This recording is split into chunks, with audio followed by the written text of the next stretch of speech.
Not only are we going to speak about, what is food? What is food? No, I think it's very wonderful that everybody's here. I landed at 6 o'clock this morning. I did at 6 o'clock. I have a share that I'm going to at 1 o'clock, preparing for, and also the young ones. And it's so special that Shani's able to teach with Mr. Hagai and Choni. I'm sure that this year is going to be very original, innovative, and inspiring for us in these times. It's like interesting in America. I was at a wedding, and I don't know, something it wasn't the same tea-ling, it wasn't the same, something is missing. And I just couldn't wait to get back. Everyone's trying to help. I'm not saying Chas v'Chalila, but it's not the same as actually being here and being part of it. So we're all together. Those coming from abroad, if there are a few that are here with us, Danke Kokak Hashuv, and we're waiting for the Nisim of Chanukah to right for Am Yisrael, for everyone, good things, and Chanukah Sameach, and may Hashem, I'm waiting, we're all waiting. Shia Chanukah Sameach and good things to everyone. Shani, Rabbanit, Dina, thank you. And what a zchut, really a zchut that you're here, that you came back. And just as Rabbanit Dina said, I want to thank all of you for coming. I want to thank Matan, because during these trying and challenging times, even more than, as we know, more than the Egel who wants to drink, as Rabbi Akiva says, sometimes it's the para, it's the teacher who needs to teach and needs the chizuk as well. So I want to thank you, because I find that sharing, especially for Chanukah, words of chizuk and inspiration truly are necessary for all of us. So I want to begin with Mizmor Tehillim. Let's say Mizmor Chaf together.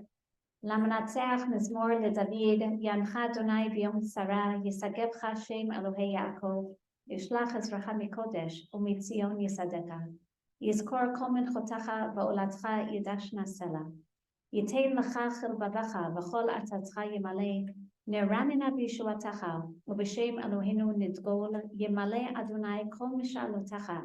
Ata yadati ki Hoshia Adonai Mishicho, Yanehu Mishmei Kadsho, B'Gvurot Yesha Yemino, Ela Barecha Ve'ela Basusim, V'anachnu B'Shem Adonai Eloheinu Nazkir. Hema Karu V'Nafalu, V'anachnu Kamnu V'Nitzodav, Adonai Hoshia, HaMelech Yanenu B'Yom Karim. Now, without further ado, we're going to prepare ourselves for Chanukah and hopefully lift our spirits up together during these miraculous times. And I say not only miraculous times, Bayamim Hahem, remembering and recalling Sha'asa Nisim Labotenu, but truly Bayamim Hahem Bazman Hazeh. There are so many stories, not only of Bura, of strength, not only of heroism, of men and women throughout Am Yisrael today, but clearly so many stories, miraculous stories. Everyone heard of the one about the tuna fish can and the tunnel, and the one about the explosion. Oh, really? You didn't hear about these? Okay, see me right after class. And just really phenomenal stories. And what a really wondrous, albeit difficult times in which we're living.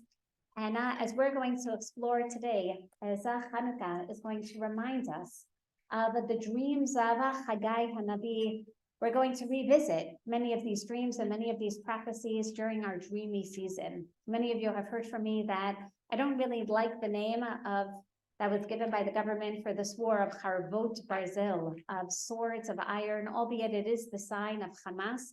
And the whole point is, with our swords, we're going to finally obliterate theirs. And I don't even like the name of Melchemet Simchat Torah, because it will forever diminish our Simchat Torah. But rather, why not call it Melchemet Mashiv Haruach? The same day on which we began to say to Hashem, to daven, to be Maskir Gvurot Geshami Mashiv Haruach Umorid Hagashem, that God has the power to restore the spirit. What a beautiful time for us to remember that really is the challenge of these past few weeks of this war, restoring our national spirit, our religious spirit, our unified spirits. And with this, then, we turn to the dreams. Notice how the month of Kislev in Hasidic literature, each month has a letter, each month has its own nuance. And very appropriate then for the month in which we find the shortest days and the longest nights. The month of Kislev is symbolized by the letter Samach, which symbolizes Shena. It symbolizes sleep. But Chazal tell us that there are two types of sleep. There is Shena Elyona, the type of sleep that one sleeps after exhausting oneself, after you've contributed to every chamal, after you've made your 3 pairs of tzitzit, after you've gone farming, and you're so exhausted by the end of the day that what do? You just fall asleep. That's called Shena Elyona. You invested, and then you go to sleep due to lack of further energy and koach. But then there's another Shena that we also hear about these days, Shena Tachtona. And that Shena is when we're confronted with so many challenges and responsibilities and difficulties that sometimes it's just easier to just climb into bed and pull the covers on top of us and just ignore what we see around us. This is known as the lower type of sleep, and obviously not the higher, more praiseworthy form.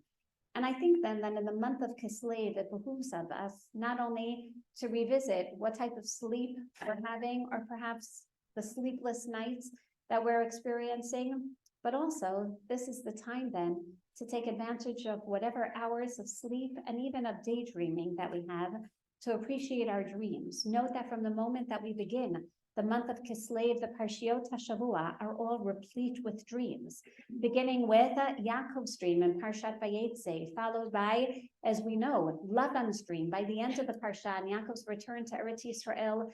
This week's Parsha, Shabbat Chanukah, begins with the 2 dreams of Yosef, ends with the dreams, respectively, of the butler and the baker, the Sarah Mashkim, the Sarah Ofim, and then next Shabbat, the last Shabbat of Kislev, we hear about Paro's dreams. Clearly, we're supposed to be in a dreamlike state. We're supposed to understand what a dream is. And therefore, Chazal turn to not necessarily the first dreamer of whom we hear in Tanakh, who is ironically Avimelech, who experiences a dream. And in the wake of that dream, he quickly returns Sarah to Abram, but rather the first content of the dream that, as we know, is only told with regard to the dream of Yaakov Avinu. So let's explore or revisit that dream and see what Chazal have to tell us about the content of our dreams. Vayetze Yaakov miBeersheva vayelech Harana vayifka b'makom vayelem sham ki bahashemesh vayikach me'avnei hamakom v'yaseh mirashotav vayishkab b'makom hahu vayachalom v'hinei sulam mutzav arza v'rosho magia hashamayma. V'hinei malachei Elohim olim v'yordim bo. V'hinei Adonai nitzav alav vayomer ani Adonai Elohei Avraham avicha v'Elohei Yitzchak ha'aretz asher tashachev alaha lecha etznana u'lezaracha. V'haya zaracha kapah ha'aretz u'paratzta yama v'kedma v'tzafona v'negba v'nivruchu b'cha kol mishpachot hadama u'v'zaracha. V'hinei anochi yimach u'shmarticha b'chol asher telech v'ashivoticha la'adama hazot ki lo ezavcha Ad asher masiti et asher dibarti lach.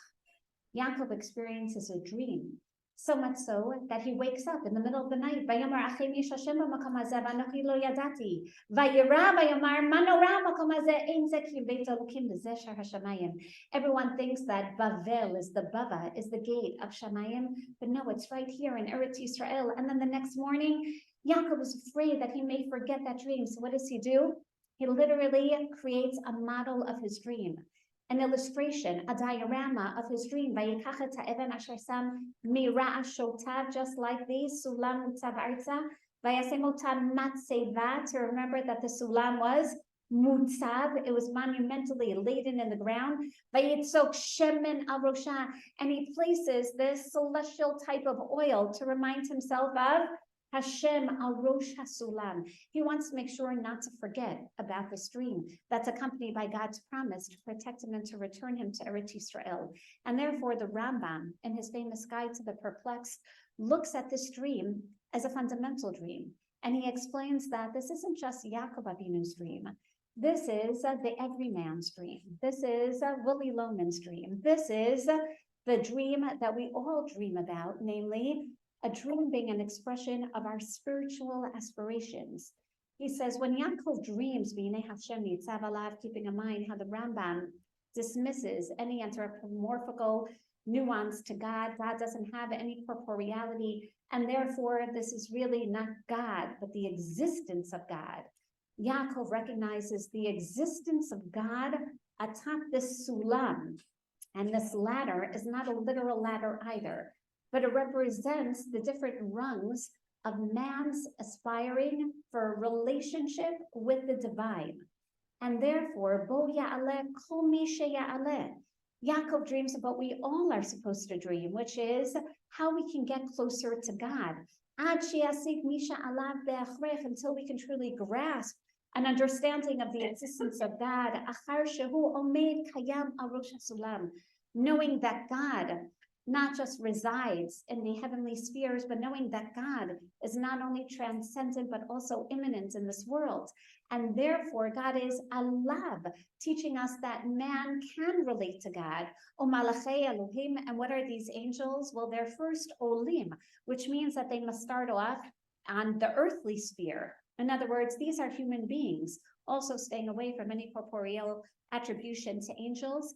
The Rambam says Yaakov is dreaming of himself as one of these angels, meaning a messenger of God, someone who's trying to achieve prophecy. And therefore, one who's trying to achieve prophecy truly is aspiring to spiritual heights. And his goal is to try to understand and comprehend God as much as he can. And then what does a Navi do thereafter? Olim ve Yordim, and then to go down and to articulate the message to the masses. Note then that according to the Rambam, what is Yaakov dreaming about? He's dreaming about the possibility of receiving nibuah, of receiving prophecy. And then what happens in the middle of his dream? V'hinei, not only malachim, but then Hashem comes to him and begins to speak. Hinei Hashem nitzav alav vayomar ani Hashem. His dream about achieving prophecy is actually fulfilled, and he receives prophecy. And the Rambam explains to us that this is what we should all be aspiring towards. We all have different rungs, all different levels, not just of prophecy, but of a relationship with God. In a very similar manner, over 500 years after the Rambam, the Nefesh HaChaim, Rav Chaim Mivolozhin explains in a similar vein that a dream is really an expression of our spiritual aspiration. After all, the Sulam, he says, is not mutsav ba'aretz. It doesn't actually root itself in the ground, but rather arza. It's going el ha'aretz, which means that where is the ladder starting? It starts up above, just as we all do, he says. Yaakov is dreaming about the development of his neshama, of that soul that begins in the heavens. Shesharasho b'shamayim ma'al, and the second line, O misham hu mishtalshel v'yored al la'aretz yagia. And our poor neshama doesn't want to leave the heavenly spheres. And as it does, v'hu hanishmat ha'chayim shel adam shemetatzelet kiv'yachol minishimat piv yibarach shemo. It starts with the breath, literally the nishima of God. O misham mishtalshelet kesulam v'shalshelet u'mitkasheret el haruach v'aruach b'nefesh. And the neshama, to a certain degree, against its nature, as it descends to the earth, is going to be covered in physical terms, is going to have a nefesh and a ruach. And then the human being begins to feel this dialectic, this internal tug of war between the neshama, our spiritual source, and the physical needs in this world. And what is Yaakov dreaming about?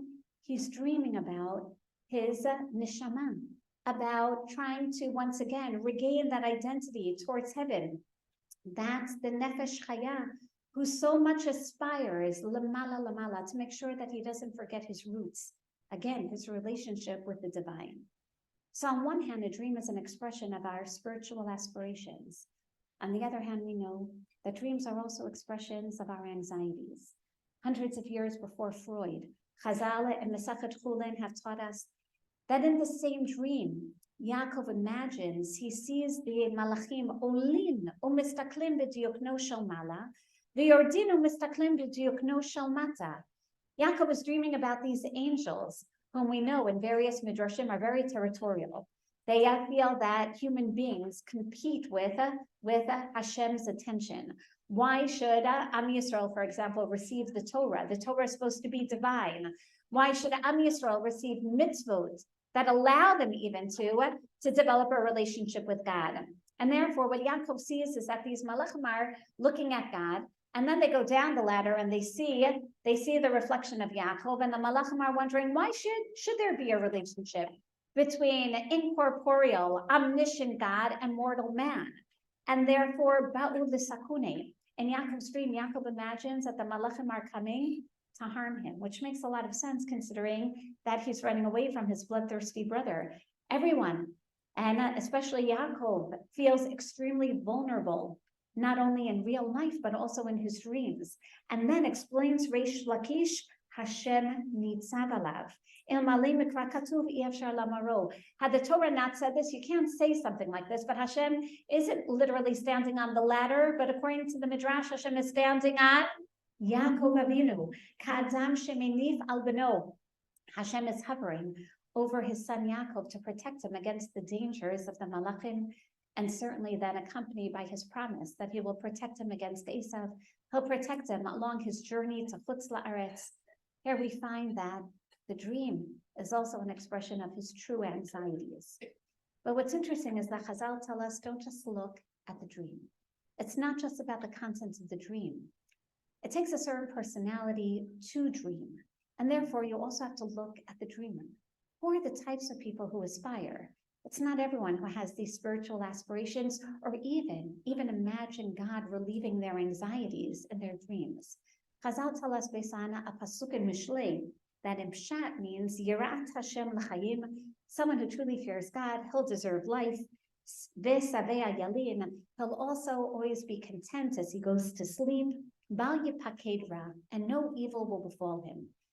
Chazal say you don't just have to read this as a tikbolet mashlima, as a complementary pasuk, but you could perhaps read it as a tikbolet nigudit, that the two clauses in the pasuk are actually reverse one of the other. In other words, Yirat Hashem, someone who truly fears God, l'chayim, he'll live a wonderful life, as opposed to Savea Yalim, as opposed to someone who goes to sleep content. What does that mean if you go to sleep content?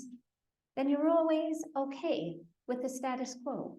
That means that you're happy with where you are. That means that you'll be okay with mediocrity. That means that you're not aspiring for more. So Chazal change around the vowels a little and say, don't just read it as Savea Yalin. Don't just read it as you're going to sleep content, but rather Vesheva Yalin.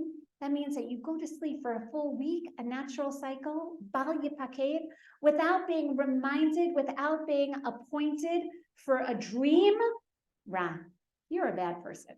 The Yirat Hashem, he's someone who aspires. He's someone who's always seeking a greater relationship with God. He's always dreaming about the next rung of that ladder towards heaven. But someone who's content exactly where they are religiously and spiritual aspirations, that person never even dreams. That's an evil person, because such a person will never aspire for more.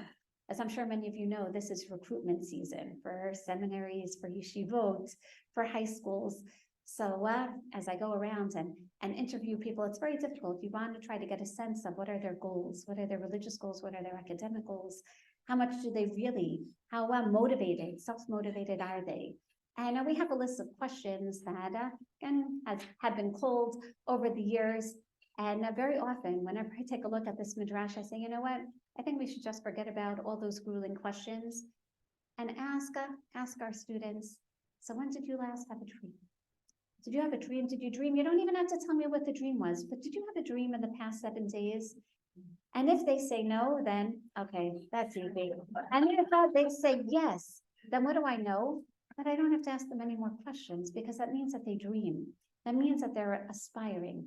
Don't worry, it has not been incorporated, but it tells me something about such a student. It tells me something about a person if they dream. We know that we don't even have to remember our dreams, but we hear the echo of Martin Luther King. I have a dream. Only dreamers dream, and then they have dreams of how they want to make the world a little different. I have a dream of how Eretz Yisrael could look. We have a dream of what Geula will be like. That means that that's going to affect how we live our lives. Do we dream? Do we aspire for more? Or are, in fact, we a little too content with the status quo?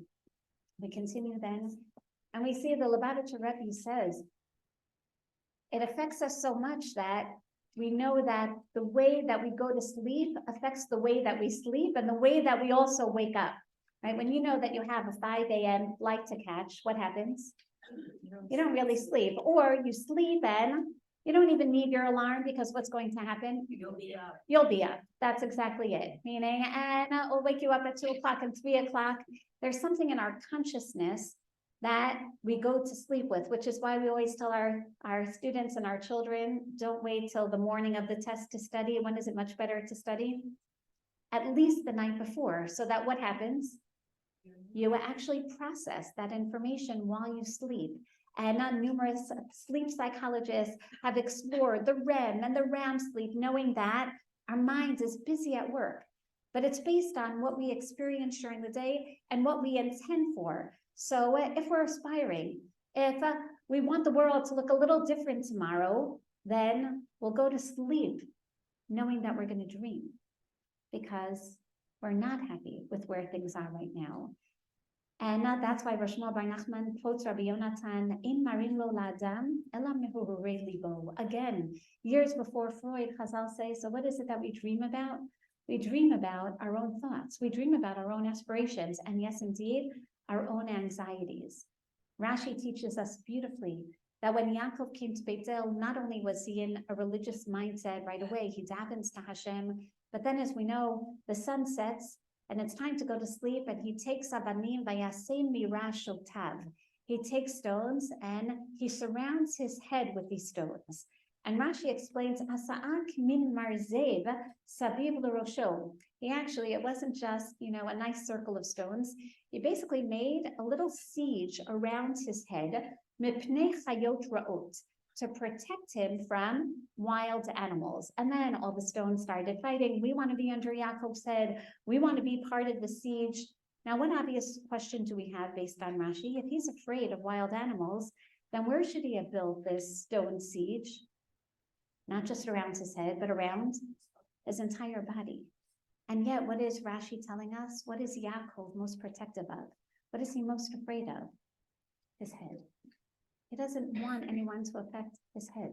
He needs to retain his thoughts, his dreams, his vision, his trajectory for the future. Don't hurt my head. Don't hurt my head. Which is why it's so important that our chayalim have the proper helmets, because we want their heads, and not just in the physical sense. We want to make sure that both refuat hanefesh together with refuat haguf. Don't lose your head. Keep those dreams. Every conversation I have with one of our sons in Aza, it's okay. So what do you want? What do you want me to make? What foods when you get back? Oh, don't worry, they give us a list and different lists. So I have the whole menu planned already, Be'ezrat Hashem, because they need to remember that life is still going on. They need to remember, right? The smell of their mother's food. They need to remember what they're fighting for. They have to remember not to forget their dreams. And what we see as well is that when we dream, those dreams really do affect our reality. Let's take a look at this week's Parsha. Yosef is in prison together with the baker and the butler of Paro.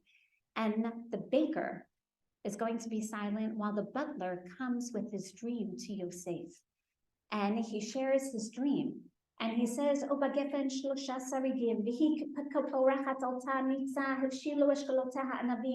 kos paro biadi ve'kachet hanavim ve'eschatotan al kos paro ve'tenet hakos al kaf paro. And Yosef says, you see yourself in the dream. This is the explanation of your dream. He says the 3 vines are 3 days, because in 3 more days, Paro is going to restore you as the butler. He gives him such a positive interpretation, which then is what motivates the baker to share his dream, wherein he dreams, a very similar dream, not of 3 vines, but 3 baskets of baked goods. And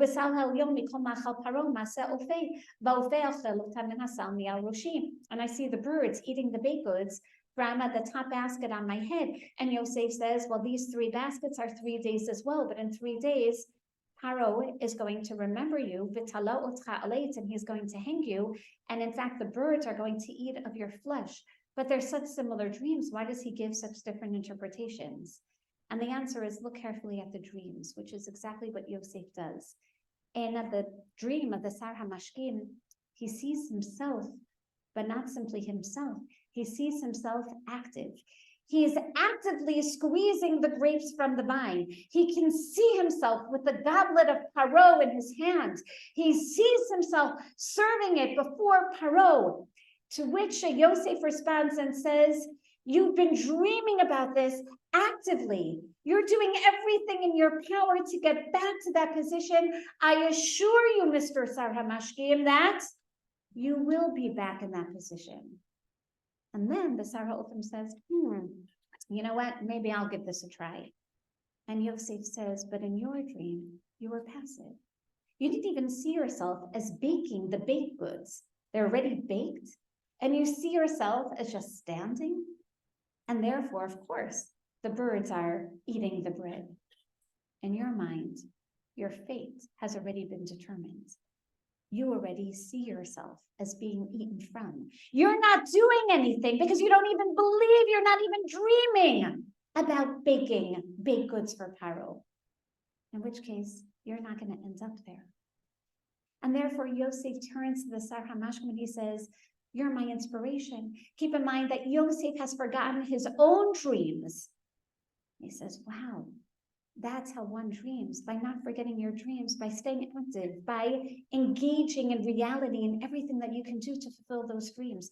And therefore, when you really dream about Geula, when you have a vision of what it's going to be like to dance on Har Habayit, then how do you wake up in the morning?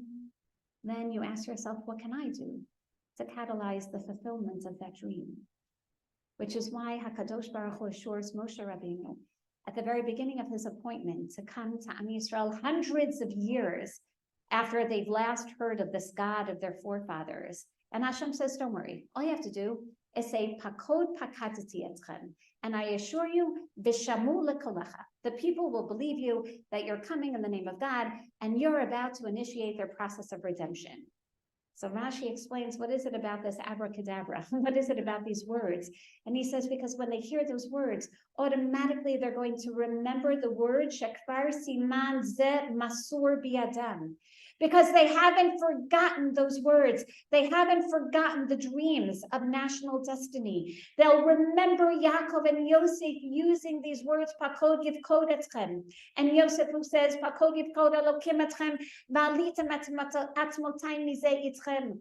That the words of their forefathers accompany them. Yes, you're going to go through difficult times, but one day God is going to remember you. And every father will pass this on. One day, during the darkest of times, God is going to come and he's going to remember us. And we have to bury Yosef's bones back in Eretz Yisrael. So when Moshe Rabbeinu comes, he's just reminding them of their dreams and ensuring that they weren't forgotten. The people are going to believe that now it's time for their fulfillment. So we see that our dreams truly do affect our reality. The question, though, is how do we respond to them?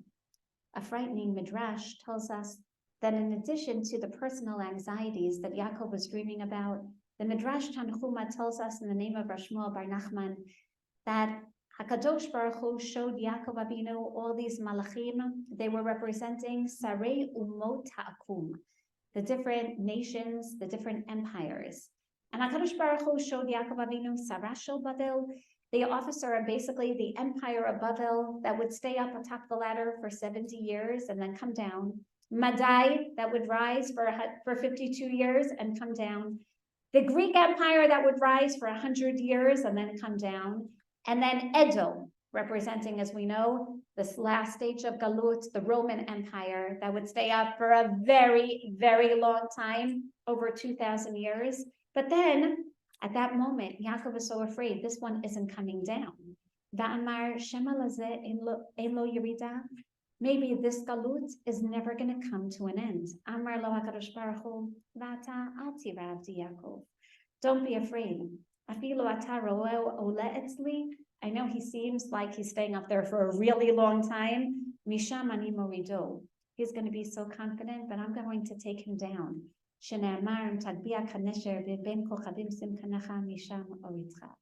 We just read this as the Haftarah from Ovadia. Not to worry. Don't be afraid, even if he places his nest way up high. Hashem will bring him down. Amar Rabbi Rachia b'shem Rabbi Chabo Rabbi Shimon ben Yosina. Melamed she'rao HaKadosh Baruch Hu Yaakov Avinu. Sarashal Bavel Olev Yored. Sarashal Madai Olev Yored. Sarashal Yavan Olev Yored. Shel Edom Olev Yored. Yaakov Avinu saw all the empires go up. They ascended and descended. Amar Lo HaKadosh Baruch Hu Yaakov. Okay, Yaakov. After the last one, now it's your turn. Yaakov, lama ein ata ole. Yaakov, why can't you see yourself going up? But at that moment, Yaakov Avinu was gripped with fear, as we said, all of his anxieties, and he tells himself, "Kashem sheyesh le'elu yerida." But what happens? Anyone who ascends, what happens to him? In the end, yesh lo yerida, kachani yesh li yerida. I don't want to go up because what happens if I try to ascend the ladder? I may fall. Amar lo HaKadosh Baruch Hu, no, Yaakov. Emata ole in lacha yerida. If you go up, I'll make sure that you won't fall.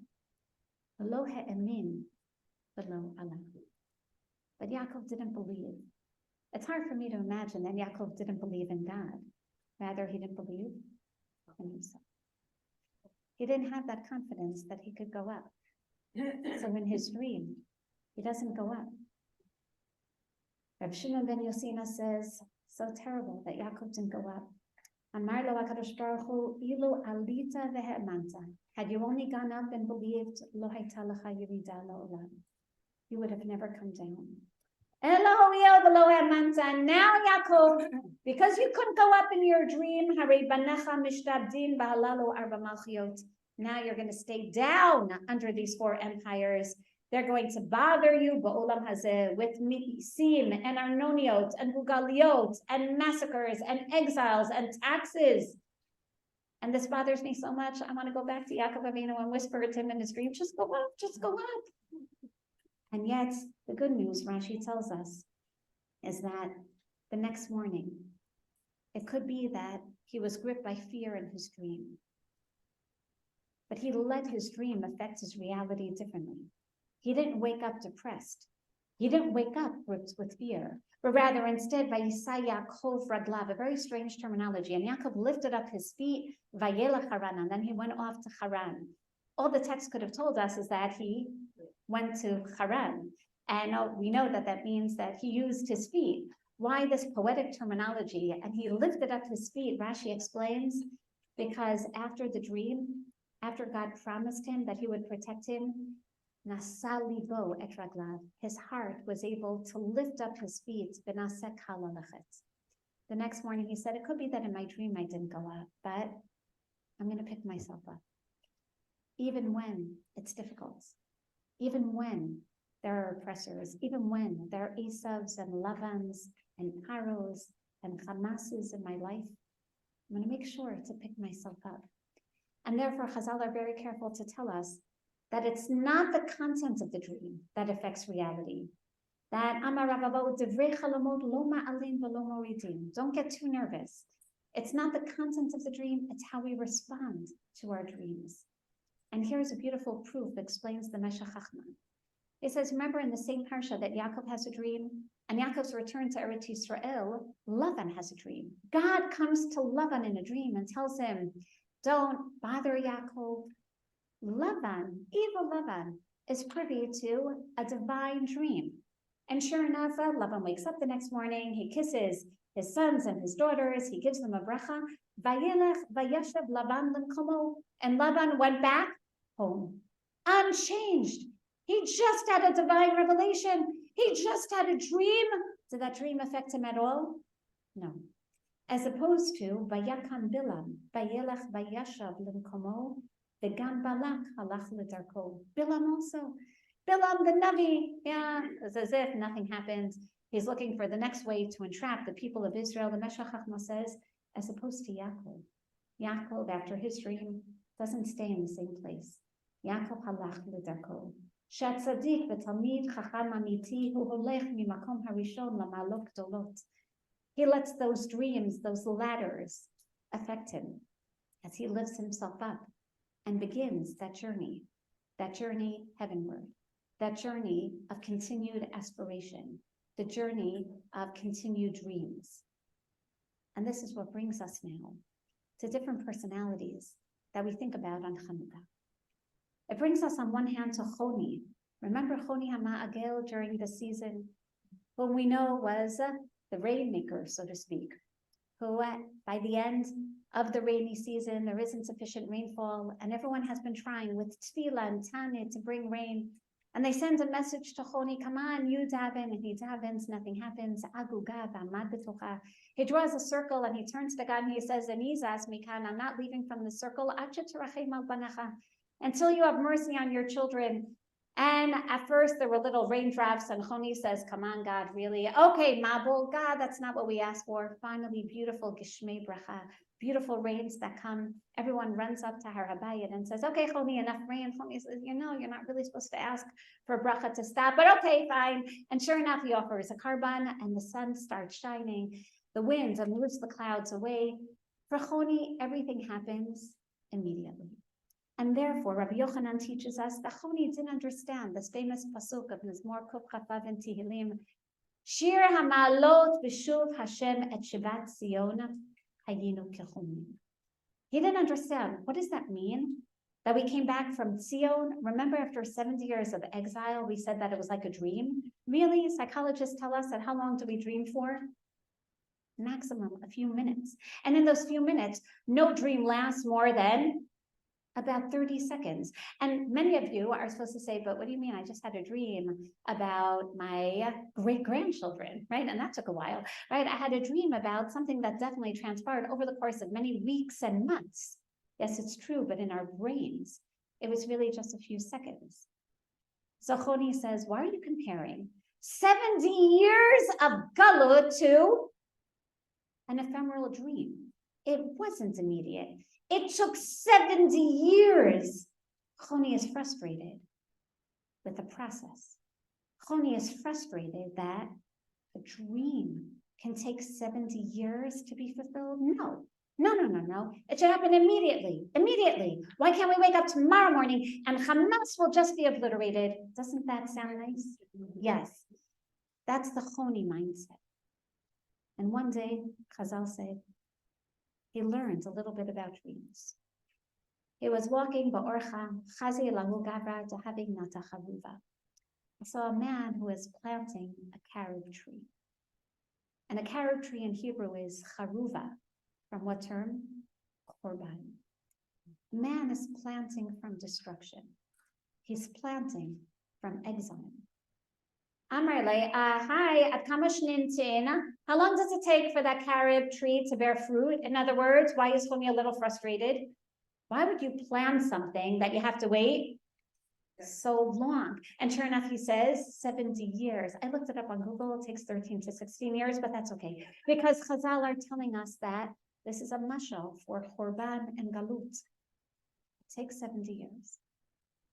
Just last night, I heard, I forgot who said this, that the war against terrorism is not going to be finished in a few weeks or a few months, but a few years.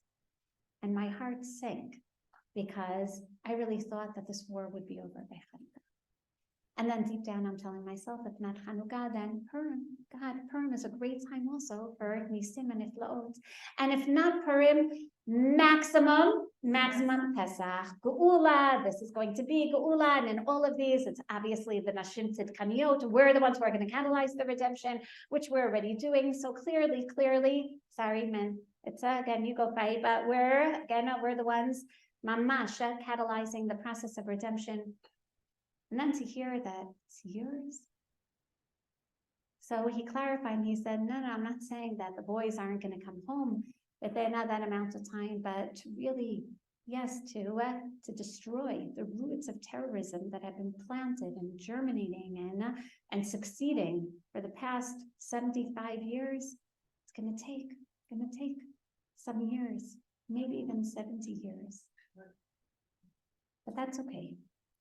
Because Choni learns the hard way that it's a process. And in fact, he says, yes, it takes 70 years. And he says, so why would you do this? Why would you invest in such a long process?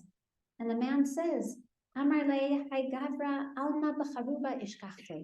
because when I came into the world, there already was a carob tree that was planted for me by my parents. In other words, I'm a Holocaust survivor. I'm the generation that was born into a world of destruction that was planted by my parents. And I want to leave a different future for my children and my grandchildren. So I'm going to be planting from destruction. I'm going to plant them a different life. And it won't be a life that disappears right away. It's going to take those 70 years so that they'll be able to reap and harvest different fruits. In the meantime, Choni sits down, ka karafrifta, atale shintanim, achadre le mishnite, irse me'ena. Sleep overcomes him, he closes his eyes, benim shivin shnim, and he sleeps for 70 years. And while he's sleeping for 70 years, the farmer is planting, and the farmer is sowing and reaping and harvesting and planting and waiting and watching and watering and working. And Choni is passively sleeping.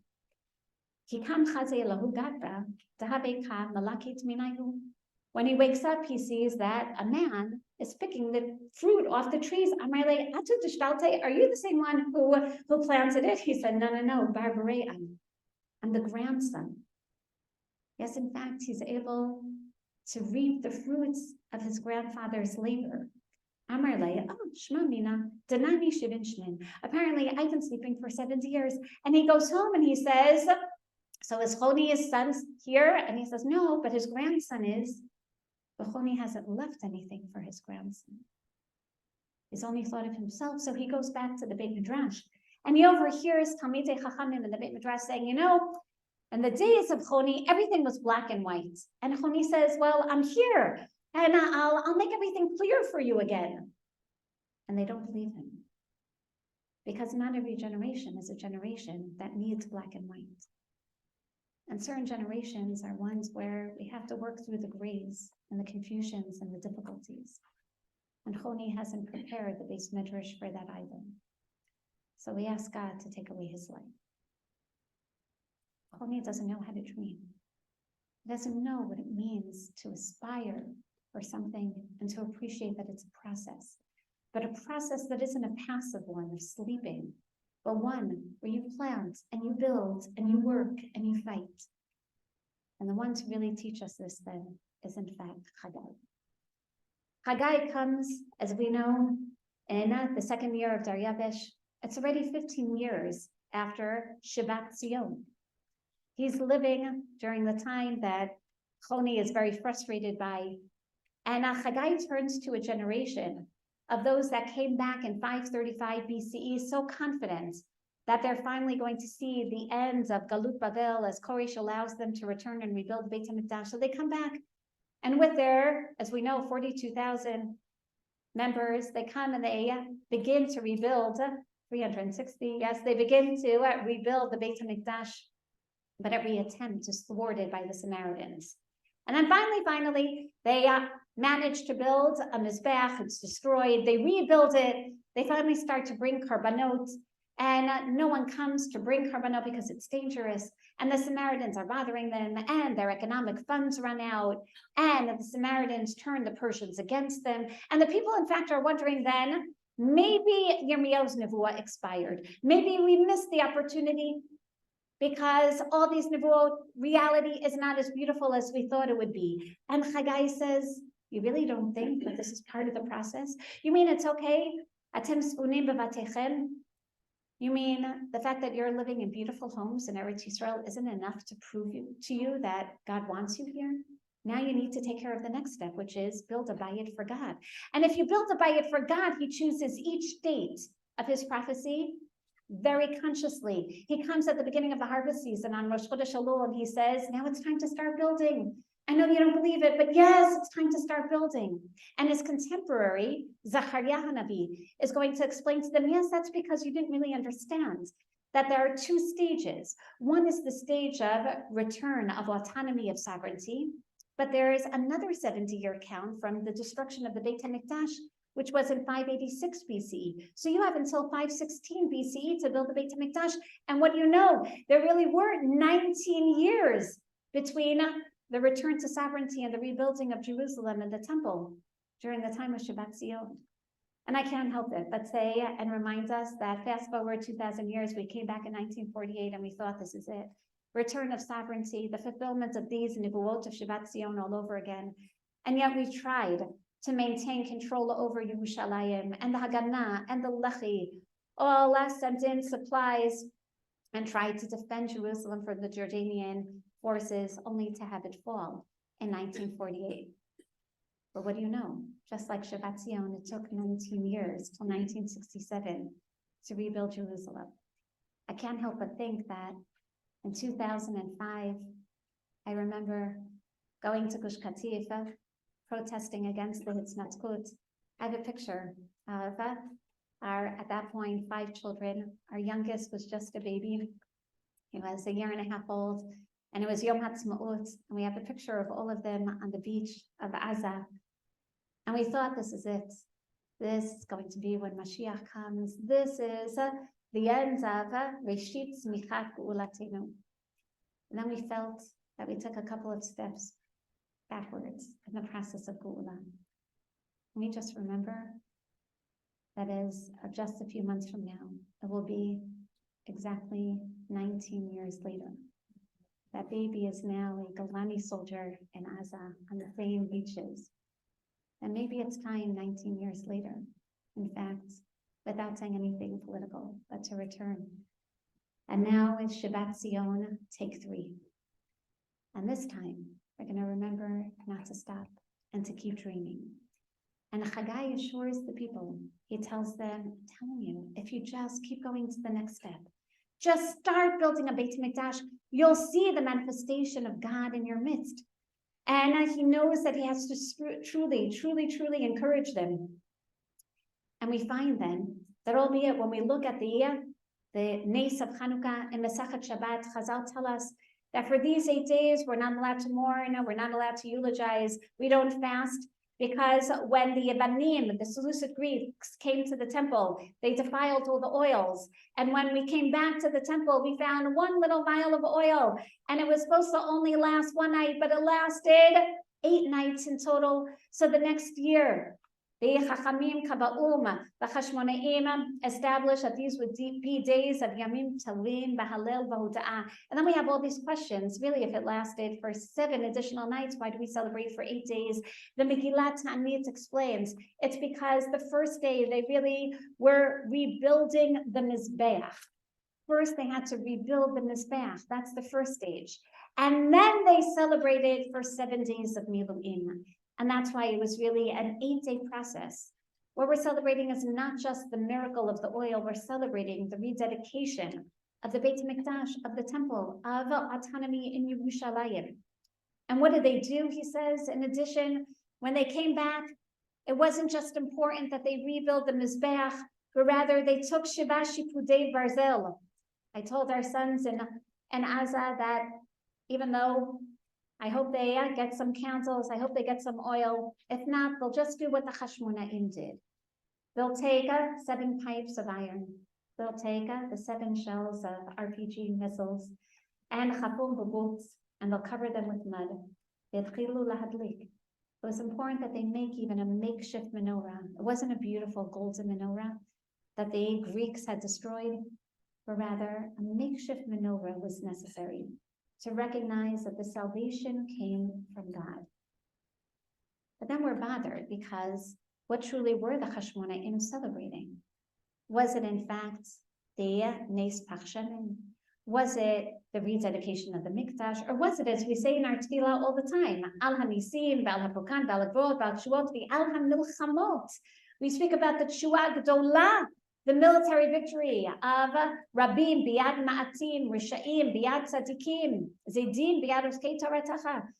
And what really is the reason for this victory? And why then? Why did they decide specifically on Chapei? Kislev. Strange date. All of our days of celebration we know are either at the beginning of the month, new moon, or the beginning of, literally, of the waning of the moon, the middle of the month. So why Chafei? It seems to be so random. So I know that we all learned when we were very young, Chanu b'Chafei, that the war was over on Chafei, so they went straight back to the temple, but that's not what we know. In Megillat Ta'anit, the original Tannaitic work that tells us specific days of celebration where we're not allowed to fast, we hear that, just like today, most of the wars are fought when it's not raining, during the summer months. So in fact, the fourth battle that allowed them to regain sovereignty over the temple, that was on Gimel Tishrei. By Gimel Tishrei, they already started to undermine, to cancel many of the Gzerot of the Seleucids, including their calendar. By the 3rd of Kislev, they had already removed the idols from the pagan temple that as we know, the Greeks had dedicated and transformed the Beit HaMikdash into. So why did they wait to this random date of Chafei? So we have to turn back to the dates of Hagai. Hagai chooses each one of his dates with a tremendous import and consciousness.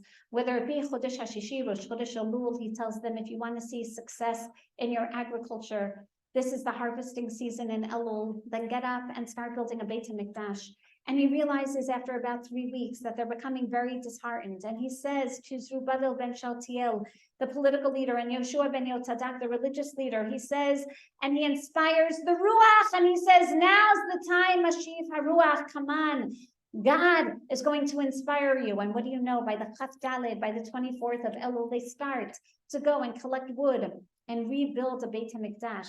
But then he comes to them again on Chaf Aleph Tishrei. Remember that faithful date, Hoshana Rabbah, the day before we ask for Mashiach HaRuach HaMorid HaGashem, a very sensitive date, the date before October 7th. The date when we already realize is a Yom Hadin, a day that Hagai says, okay, you've become a little disheartened again, but if you want to make sure that the rains come, then what do you have to do? Come on, you can do it. Get up and build the Beit HaMikdash, and don't worry, Ruchi omedet b'tochachem, my Ruach is with you. I'm in your midst. You can do this, you can win, you can triumph. Get over your despair. But we see that now it's Esrim bar Ba'al Shi'i. He comes to them again on Chaf Dalet Kislev. It really does seem so random. When he comes and he says, today's the day that we are going to found the beginnings of the rebuilding of the Beit HaMikdash. Today is the day, he says. Chaf Dalet Kislev, already 520 BCE, takes them 4 years to complete it, but today is the ribbon cutting ceremony. Yom Yusad Heichal Hashem. Today we're going to put Even El Even Beheichal Hashem. Today is the day Miyom Esrim V'Arba'al Shi'i Lemin Hayom Asher Yusad Heichal Hashem. You are continuing to build. Here's your cornerstone. Now you're going to put another stone and another stone. And each time you're wondering, really, he says, I know that many of you are looking and saying, this is not like the Beis HaMikdash of Shlomo. He says, don't worry. Because once you dream about it, one day it will become even more beautiful. Gadol Yekvod Habayit Hacharon Min Harishon. This Beit HaMikdash will be even more beautiful. And then he turns and he says, and now you'll see, even though most of your fruits have been harvested, there's one of the Sheva Minim that you haven't harvested yet. What is that? The Eitz HaZayit. It's this time period. Maybe that's why he comes on Chaf Dalet Kislev. He says, now's the agricultural season of the Zayit. God is going to bless your Zayit. You need the olives for the oil. You need the olives for cooking, for your light.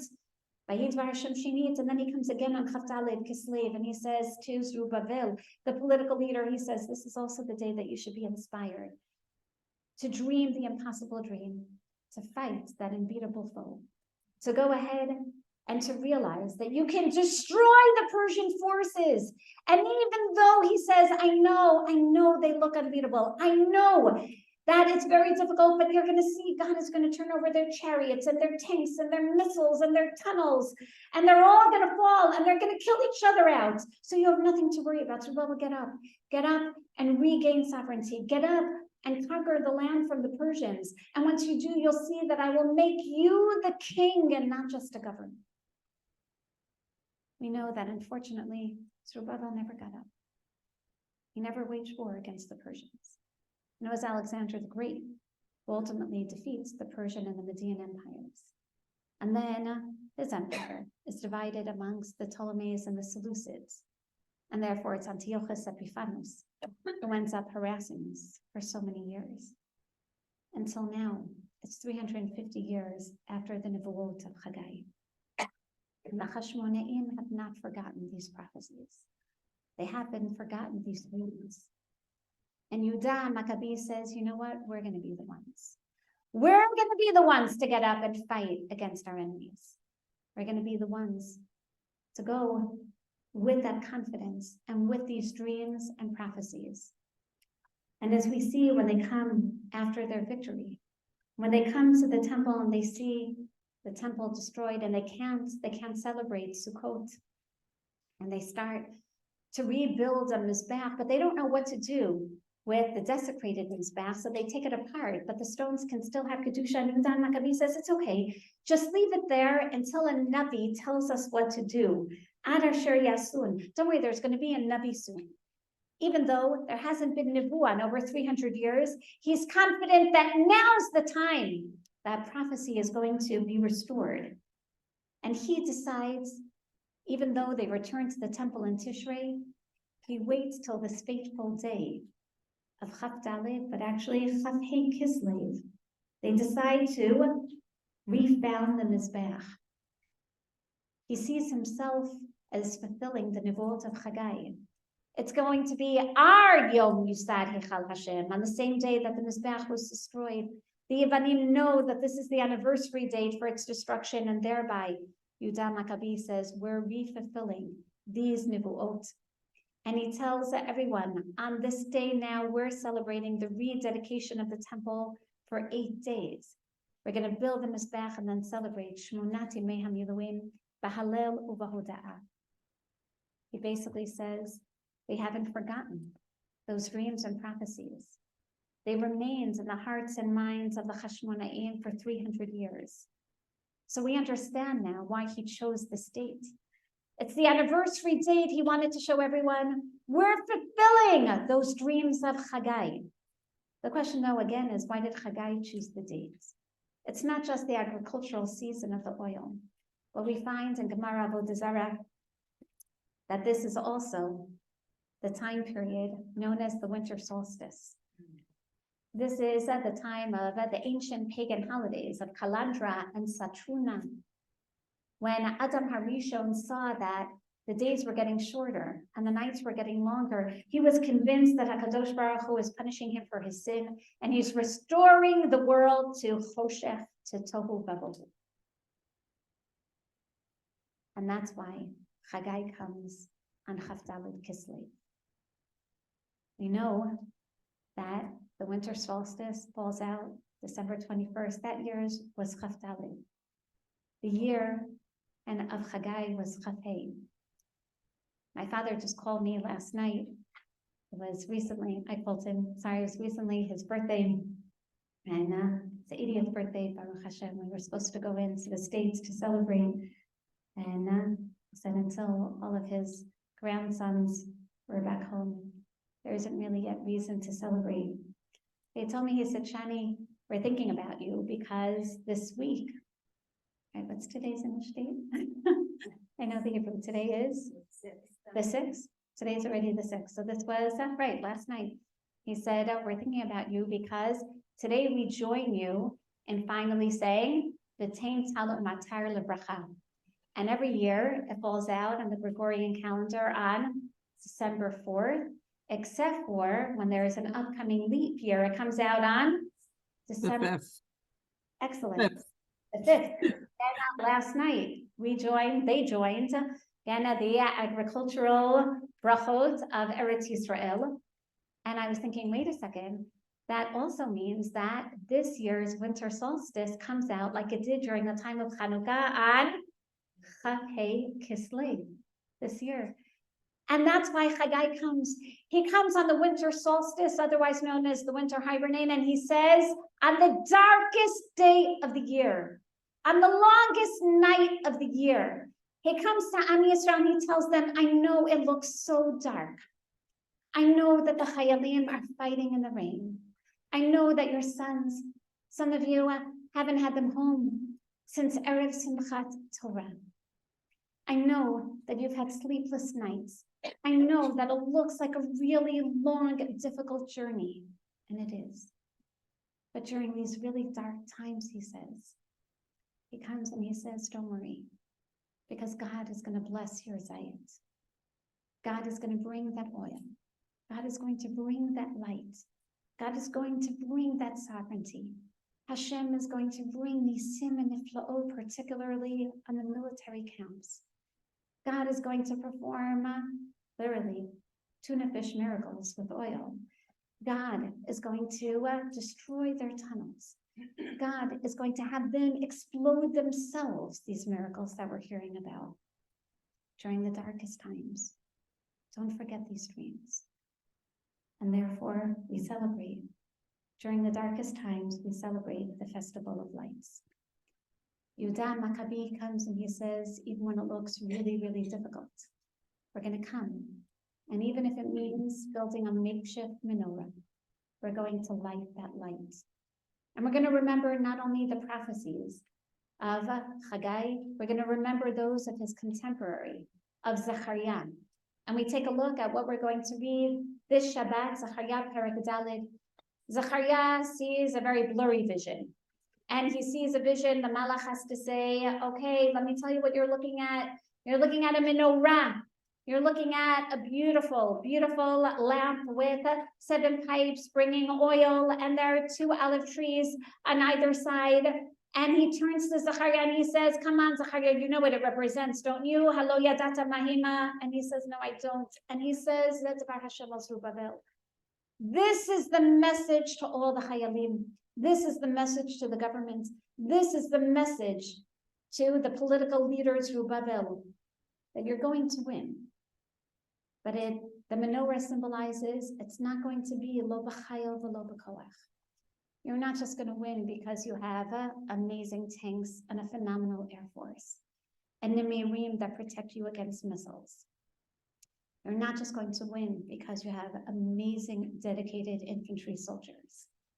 It's not just lo b'chayil v'lo b'koach ki im beruchi. It's because you have soldiers who go out to war singing Shema Yisrael and Ani Ma'amin. It's because you have soldiers who are putting on tzitzit for the first time. It's because you have women on the home front who are being mafresh challah, believing that the hostages will return, and many do. And because you're davening more than ever before, and because every Mizmor Tehillim is another anti-missile, and because every bracha and every hug and every seed that we're planting now is part of the process of fulfilling those dreams. And therefore, Yehuda Maccabi comes and he says, I didn't forget the dreams of Hagai, and I didn't forget the prophecies of Zechariah. We're going to light the menorah. We're going to light the menorah that symbolizes that our military victory, in fact, came from God. And therefore, in Sefer Maccabim Bet, written about 100 years after the story of Chanukah, we find it recorded that Ruach Hashem salcha Yehuda Maccabi. And when Yehuda Maccabi came, and he said, so now not only are we lighting the menorah, but we also didn't get to celebrate Sukkot, just like this year.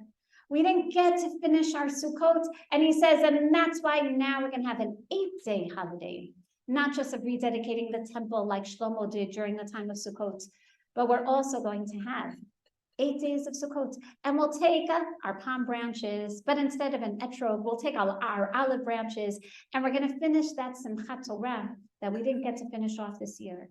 And we're going to bring our olive and we'll bring our oil, which we know, as the Rambam tells us in the Hilchot Bikurim, we can continue to bring until Chanukah. The Sfat Emet teaches us in 1881, he says that Chanukah is really a reflection, a rabbinic holiday that reflects the biblical holiday of Sukkot. Just like Purim, we re-accepted the Torah of the biblical holiday of Shavuot.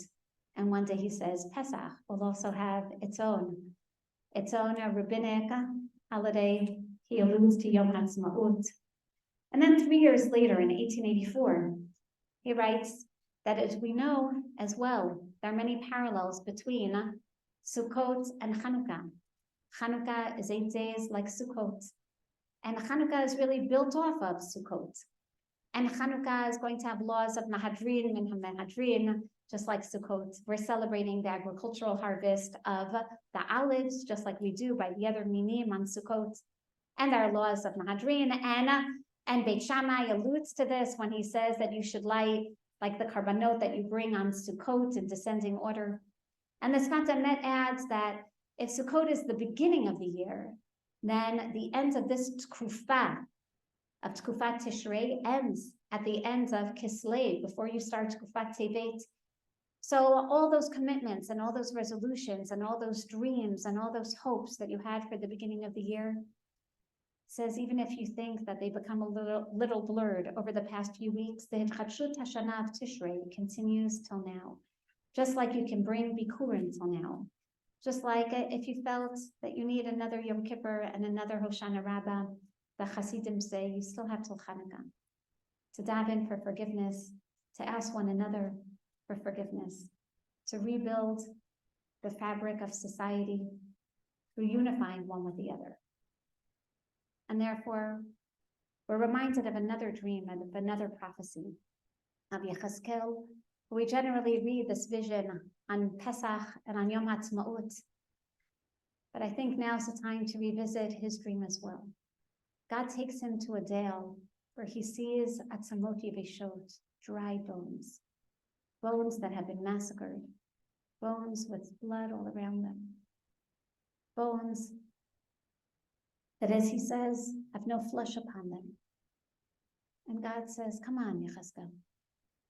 So prophesy to the Ruach, to the Spirit, prophesy to the wind, and tell the wind to pick up these dry bones. And Yechezkel says, really? But they're so depressed, they're so dry, God. And God says, I'm telling you, they can be restored. So Yechezkel goes and he prophesies to the wind from the four corners, and sure enough, when Hashem says, so do you think they can come back to life? All the people are saying, Yavshu atzmotenu, we're so dried up, avdat tikvatenu. We went to see what happens in Be'eri and we don't have any more hope. Hashem says, but I'm telling you, don't forget, just keep prophesying, because I'm going to open up those graves and I'm going to bring them up from the dead. So prophesy, Pasuk Yudalid v'natati ruchi bachem v'chiyitem, and I will restore my spirit and you will come back to life. V'inachti etchem al admotchem. And just when you think that you're being taken away from your land, I'm going to bring you to your land. And you will this time stay on your land. V'yedatem ki ani Hashem dibarti v'asiti no Hashem. Hashem says it's the time still for Mashiv HaRuach. Make sure that you don't forget the Ruach. And the next Nevuah, which generally we read as a separate Nevuah in 2 weeks' time, Parshat Vayigash, talking about the forces of Yosef and Yehuda coming together. I always used to teach as a separate prophecy that after we're back in our land, then Hashem is going to restore Malchut, the Malchut of Yosef, the Malchut of Yehuda is going to come together under a descendant of David. But let's take a look and see that Hashem is saying that the two are concurrent. At the same time that I restore your Ruach, Yechezkel, take 2 pieces of wood, take a branch and take a tree, and graft them together. Because albeit they're going to look achadim biadi, they're going to look so separate. Society is going to look so disparate. They're going to be so opposed one to the other. When I bring the Ruach back through the Atzamot Yeveshot, I want you to bring these 2 pieces together. And then they're going to become somehow like one in your hands. And then you're going to see that they will be one unified people. And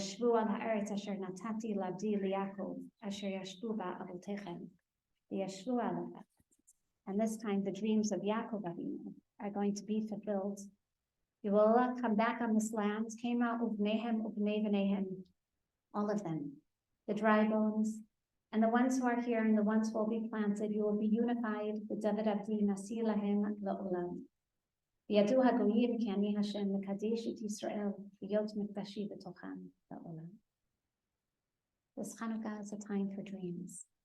It's a time that we're reminded how if we allow those dreams to resonate in our hearts and minds, like they did for the Hashmonaim, then we can bring their fulfillment. We can't forget about the message of Lo b'chaya v'lo b'koach as we light our Chanukiyot like the menorah of Zachariah.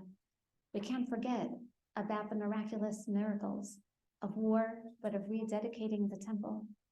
We can't forget about the spirit that brings us back to our borders, that re-secures us, and that spirit that ultimately unifies us. So let's remember what Choni forgot. Let's remember that the Nevuot of Hagai, it's time to have them re-fulfilled on Chaf Daled Chafei Kislev. Let's remember that there is a message in the process, B'shuv Hashem et Shivat Zion hayinu kochumim, that we can realize it if we just stay as dreamers. Because it's true, Shuva Hashem et Shivitenu kafikim banegev. You may plant from Chorban with tears, Hazorim b'dima, but the guarantee is Berina Yiksaru, that will reap and harvest with joy. Haloch Yelechu Bachol, that those tears will be replaced with those who are able to reap the fruits in abundance. Bo Yavo Verina Nosei Alumutab. I'd like to end with one of my favorite pieces of Rabbi Sachs, that he says, for Shabbat Chanukah, Parshat Miketz, the dreams of Paro, that are the dreams of Kislev, that are the dreams of Chanukah, that are the dreams of Am Yisrael. Dreaming is often thought to be impractical, but not so. It is one of the most practical things we can do. There are people who spend months planning a holiday, but not even a day planning a life. They let themselves be carried by the winds of chance and circumstance. That is a mistake. The sages said, wherever in the Torah we find the word vayehi, and it came to pass, it's always a prelude to puranut, to tragedy. Because a vayehi life is one in which we passively let things happen, like Choni. A yehi life is one in which we make things happen, like the Hashmonaim did for the Nevuot of Hagai. And it is our dreams that give us direction. Theodor Herzl, to whom we owe more than any other person the existence of the state of Israel, used to say, Im tirtu, ein zo agada. If you will it, it is no dream.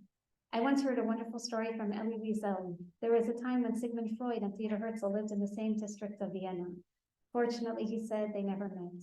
Can you imagine what would have happened had they met? Theodor Herzl would have said, I have a dream of a Jewish state.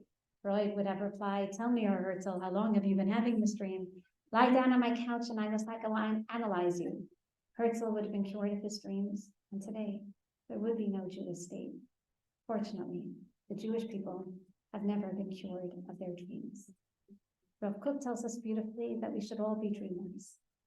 I don't think that reality should put a stop to our dreams. On the contrary, as we've seen, our dreams should affect our reality.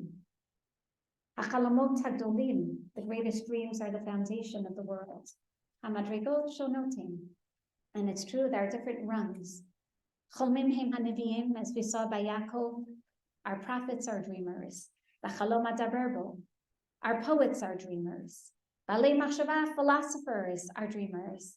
And social reformers are dreamers. Cholmim anu, but we're all told to be dreamers. B'shuv Hashem et Shivat Zion.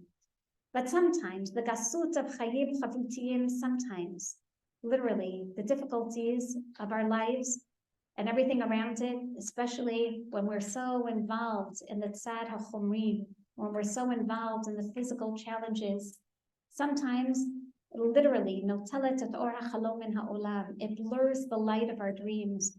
It diminishes the zohar ha'archava, the emanations of our dreams. Et aliyato ha'elyona me'amitziut hakoderet.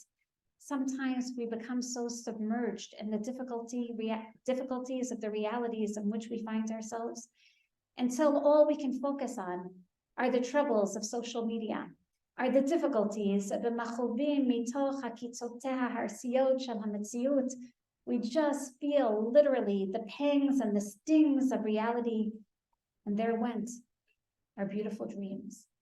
But sometimes the pain, he says, are really pangs of love that are meant to help clarify the real mistake.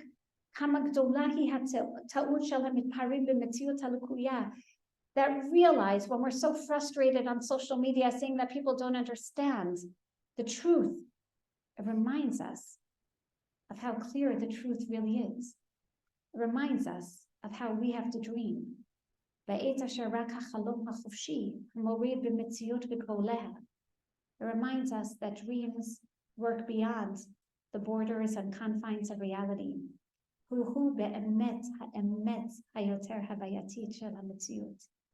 the dreams and the prophecies are more truthful expressions of life than what we see before us. And that's when we start to dream again.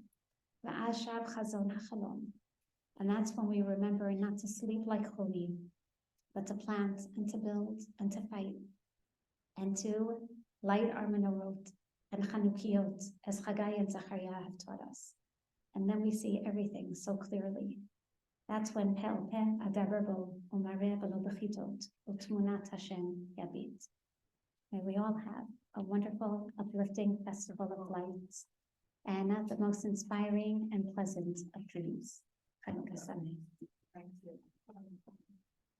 Happy Hanukkah, Shani. Happy It's Ellen. birthday.